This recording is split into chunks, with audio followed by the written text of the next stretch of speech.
네, 자영업자의 폐업률이 날이 갈수록 심각해지고 있습니다. 정부 차원에서의 다양한 정책 지원 사업들이 등장하고 있지만 사실상 자영업자들이 체감하는 바는 크게 낮은 수준이라고 하는데요. 자, 오늘은 다양한 정책 지원 사업에 대한 이야기 이정훈 대표님과 함께 나눠보겠습니다. 안녕하세요. 안녕하세요. 예, 어서 오십시오. 자, 자영업자나 소상공인을 위한 정부 차원의 지원 정책 사업이 많은 것으로 알고 있는데 정작 그들 입장에서는 좀 체감을 하지 못하는 이유가 궁금합니다. 사실 정부의 정책 지원 사업이 굉장히 다양하게 있습니다. 작게는 택배비나 전기료, 가스, 수도세를 지원하는 정책부터 소상공인진흥공단의 직접 대출 및 대환대출 같은 다양한 금융상품까지 나와 있는데요. 이런 대부분의 지원 정책들은 온라인으로 광고가 진행됩니다. 실제로 온라인 접근성이 비교적 높은 젊은 세대 혹은 MZ세대 자영업 대표님들은 스스로 잘 찾아서 자가적으로 정책에 도움을 경우가 굉장히 많습니다. 문제는 이제 디지털 소외계층이 있는 전통시장 상인이나 자영업 대표님들입니다.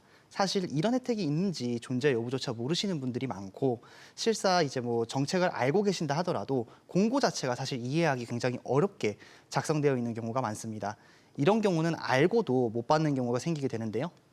정보의 접근성이 굉장히 떨어지게 되는 겁니다. 실제로 본인이 이제 혜택 대상자임에도 불구하고 공고를 이해하지 못해 신청하지 못하셨던 경우도 굉장히 많았고요. 가장 안타까운 부분은 이제 이렇게 디지털 금융 소외계층의 대표님들의 경우 사업에 필요한 대출을 받으실 때 제2금융권이나 캐피탈, 카드론처럼 손쉬운 방법을 선택하시는 경우가 굉장히 많다는 겁니다. 아시다시피 은행 외에 업체로부터 대출이 실행되면 사실 신용 점수에 큰 영향을 주고 일반적인 1금융권 신용대출이 불가한 상황이 될 수도 있습니다. 이런 사태를 막기 위해 신용보증재단이나 소상공인진흥공단에서 운영하는 정책 자금들을 적극 권장하지만 그 정보의 접근성이 떨어지는 게 사실입니다. 예, 너무 안타깝습니다. 자, 그래서 대표님께서 이런 금융 디지털 이 소외계층에 놓인 소상공인 자영업자분들을 위해서 뭐 정책 자금 컨설팅도 해주신다고 들었는데 어떤 방향으로 진행이 되나요? 네. 기본적으로는 이제 해당 업체의 매출, 업력, 사업장의 규모를 먼저 파악하고 대표자의 신용 점수까지 이제 종합적으로 취합을 해서 어떤 자금을 어떤 전략으로 받으면 좋을지를 판단합니다. 사실 이 과정에서 뭐 금융에 대한 교육이나 신용관리에 대한 교육, 그리고 자금을 사용하는 방법 등이라든지 사업의 방향성에 대한 조언도 함께 해드리는 편입니다. 사실 겉보기에는 한 업체의 대표자라고 한다면 금융 지식부터 마케팅 방법까지 뭐 꿰뚫고 있지 않나 이제 뭐 그런 생각을 뭐 하시는 분들도 많은데요. 실상은 좀 다릅니다. 어떤 개인이 독특한 아이디어로 제품을 뭐 생산하는 것까지 가능할지는 모르겠지만 업체를 경영하는 건 또 다른 문제입니다. 예를 들어 사업체를 운영하다 보면 대출이 꼭 필요한 경우가 생기잖아요. 그죠? 이때 법인 사업자와 개인 사업자 중 어떤 사업자에게 대출이 더 쉽게 나올 것 같으세요?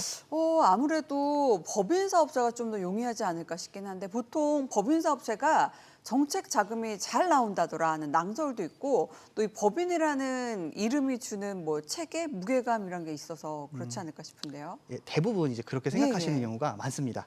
뭐 단어 자체도 좀 딱딱하고요. 네. 공신력이 있는 것 같은 느낌이 드니까 이제 법인 사업자가 더 대출이 잘 나온다라고 생각하시는 경우가 많은데 사실은 그 반대입니다. 법인은 쉽게 말씀드리면은 하나의 회사의 인격체를 부여하는 것과 마찬가지거든요. 근데 법인을 뭐 구성하는 요소가 있죠.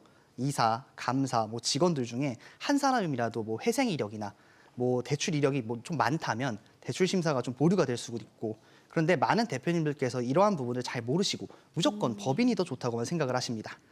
또 기관에서도 이제 법인을 평가할 때는 더 까다로운 조건으로 보거든요. 반면에 개인 사업자는 대표 1인이 곧 사업자를 대표하기 때문에 대출 심사가 비교적 간단합니다. 또 개인 대표 1인의 신용이 좋고 뭐 본 사업에 대한 매출 비중이 높다고 한다면 법인에 준하는 정도의 자금이 나오는 경우도 아주 많고요. 이런 세세한 부분은 사실 겪어보지 않으면 모르는 것들이라 제 경험을 토대로 다양한 컨설팅을 진행하고 있습니다. 네.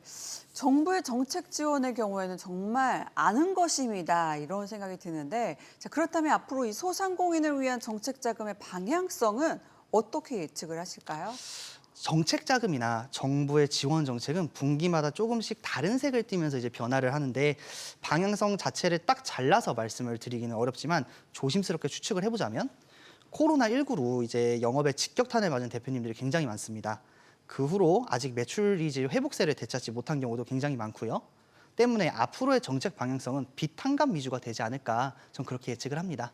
예, 그렇군요. 네. 자, 지금 이 순간에도 정말 경영에 어려움을 겪고 있는 소상공인 자영업자분들 많으실 것 같은데 이런 정책 지원은 뭐 누구나 신청을 할 수 있는 건가요? 네, 당연합니다. 정책이 생긴 이유 자체가 이제 경영에 어려움을 겪고 있는 대표님들을 돕기 위해서 만들어졌기 때문에 조건에 해당한다면 당연히 누구나 혜택을 받을 수 있습니다.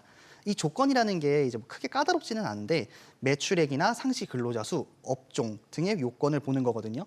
그런데 조건이 까다롭지 않다 보니 반대로 대표님들이 사기 피해를 입는 경우가 종종 발생합니다. 실제로 조건에 해당하지 않는 회사에게 편법을 통해 자금을 받을 수 있다고 접근을 하고 계약금만 받고 그리고 연락 두절이 되는 경우가 좀 종종 생겼거든요. 이제 뭐 저희가 뭐 소상공인이나 중소기업 대표님들과 컨설팅을 진행을 하다 보면 이렇게 컨설팅을 통해 오히려 사기 피해를 입으신 분들도 굉장히 많이 봅니다. 너무 안타깝습니다. 사기 피해 입는 경우도 또 많다고 하더라고요. 자, 그럼 이런 피해를 막기 위해서는 좀 어떻게 하는 게 좋을까요? 아무래도 가장 기본적인 방법은 컨설팅 업체를 여러 곳 비교하는 거를 저는 추천을 드리고 간혹 무조건 계약금이나 착수금이라는 명목으로 업무를 시작하기 전에 결제를 먼저 해야 하는 경우가 있는데 이 경우는 웬만하면 피하시는 것이 좋습니다. 사실 계약금이라는 게 뭐 100만 원 정도가 되는 돈으로 그렇게 큰 돈은 아니에요.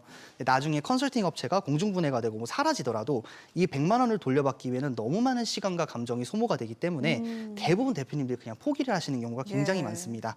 때문에 계약금을 요청하지 않는 업체를 선택하는 것이 금전적인 피해를 막을 수 있는 가장 기초적인 방법이 될 수 있습니다. 또 어떤 종신보험을 이제 뭐 가입을 하라고 유도를 한다든지 대출과 대출을 바꾸는 대환을 유도한다든지의 행위는 이제 원칙적으로 이제 금지가 되어 있기도 하고요. 그건 절대 하시면 안 되는 겁니다. 요즘 인터넷이나 동영상 사이트에 선별되지 않은 정보들이 많이 올라와 있는데요. 허위로 뭐 서류를 작성하거나 보증금을 대납해주겠다. 뭐 업체 등에게 이렇게 속아서 피해를 입으셨다 하더라도 제대로 된 보상을 받기 굉장히 어렵기 때문에 조심하셔야 합니다. 예. 자, 끝으로 이 소상공인, 중소기업 대표님들이 꼭 기억해야 하는 것들은 어떤 것들이 있을까요? 요즘 대표님들의 상담 요청이 이제 굉장히 많이 증가를 하고 있습니다. 네, 그만큼 경기가 안 좋아진 게 저도 이제 체감이 되는데요. 이 업계에 종사하는 사람으로서 굉장히 가슴이 아픕니다. 다양한 정책 자금과 정부 지원 사업은 바로 이제 뭐 소상공인 그리고 중소기업 대표님들을 위해 존재하는 정책입니다. 혹여나 몰라서 어려워서 받지 못하는 일이 없었으면 저는 좋겠습니다. 기본적으로 정책의 혜택을 받기 위해선 대표님께서 직접 준비하고 직접 신청하시는 것이 가장 안전하고 또 올바른 방법입니다. 다만 사업계획서나 뭐 서류 구성, 자금 전략을 설정하는 일은 전문성과 노하우가 필요한 일이기 때문에 전문가에게 도움을 받으시는 것이 좋겠습니다. 예. 지금까지 이정훈 대표와 함께 다양한 정책 자금에 대한 이야기 함께 나눠봤습니다. 고맙습니다.